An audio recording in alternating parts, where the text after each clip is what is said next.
This is nonsense, Chairman. We cannot allow some hostile witness to come here.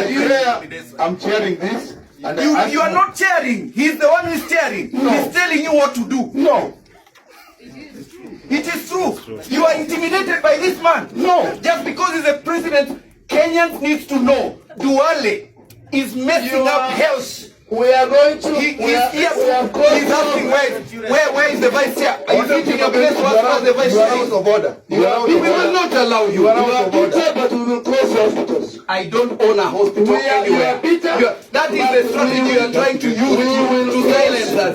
You close the hospital. Close them. But stop stealing from Shah, Duale and your friends. I have no interest. You declare your interest. Last year you changed the year 12. This nonsense you're bringing to this country. Honorable, Munaibia watu hapa. that's fine. You should not be this. Wewe unaibia watu.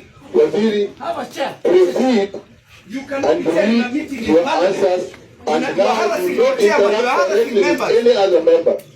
Who are you? You think you can intimidate Chairman, us? we don't hear you. will write to the Speaker. This gentleman should not be in this committee I will be in this because of conflict of interest. I have. I will continue.